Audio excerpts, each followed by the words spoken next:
Hello everyone, welcome to the world of Signet Public School, Hadapsar. I am Sujata Barge to share information about National Deworming Day. Every year, 10th February is observed as the National Deworming Day by the Ministry of Health and Family Welfare. And last year, for the first time, the ministry decided to give the deworming tablets to the private school children also. The Government of India had launched the initiative in 2015, making it one of the largest single day public health initiatives in India. The National Deworming Day is conducted in all states, union territories on Feb 10 every year with a mop-up day. The objectives of National Deworming Day is to deworm all preschool and college-age children enrolled and non-enrolled between the ages of 1 to 19 years through the platform of schools and Anganwadi centers in order to improve their overall health, nutritional status, access to education and quality of life.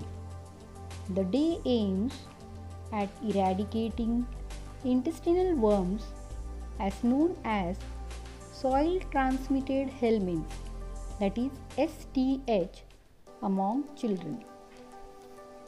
The purpose of deworming improves your child's immunity and thereby protecting him or her from chronic illness caused by the worms.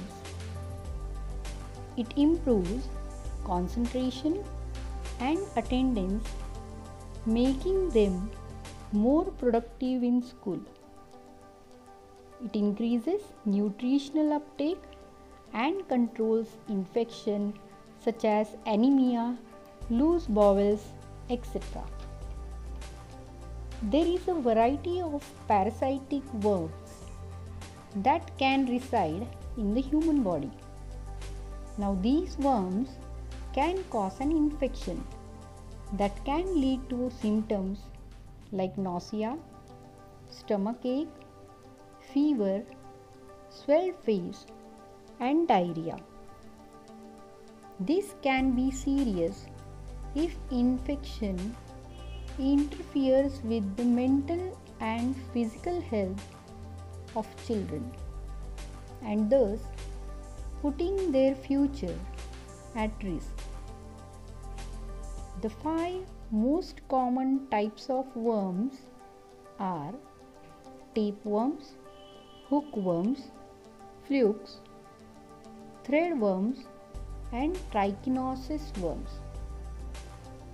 The infection can be caused when you ingest a worm, its larva or even its eggs. You can get infection by drinking contaminated water, uncooked meal, infected soil and feces of humans and animals. However, deworming treatment can have some mild effects or some mild side effects such as dizziness, nausea, headache and vomiting. These symptoms likely due to the worms being passed through the child's body and usually disappear after some time. Side effects are seen with high infections. Treatment. Now the treatment given for this is that the medicines are prescribed for the various types of worms infections. The medicines include are levamisole, niclosamide, praziquantel, albendazole, diethylcarbamazine, ivermectin, albendazole. So these are the tablets or the medicines that may be prescribed for the various types of worm infections. Now the prevention about this. Preventing parasitic infection is easy. 1. Just need to be cautious about cleanliness and hygiene. It is said inculcating healthy practices along with deworming treatment is essential for a healthy and worm-free life.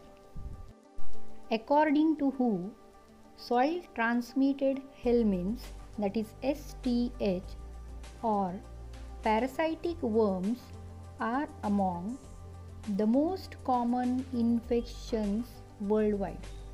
It lives in human intestines and consume nutrients meant for the human body.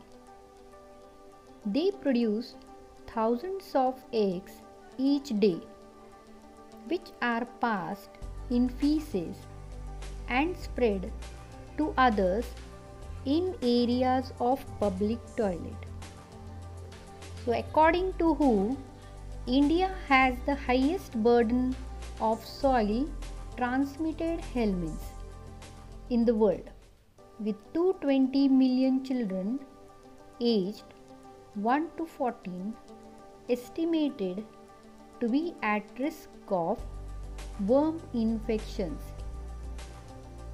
Almost 7 in 10 children between 6 months and 5 years are anemic, with even higher rates of anemia in rural areas.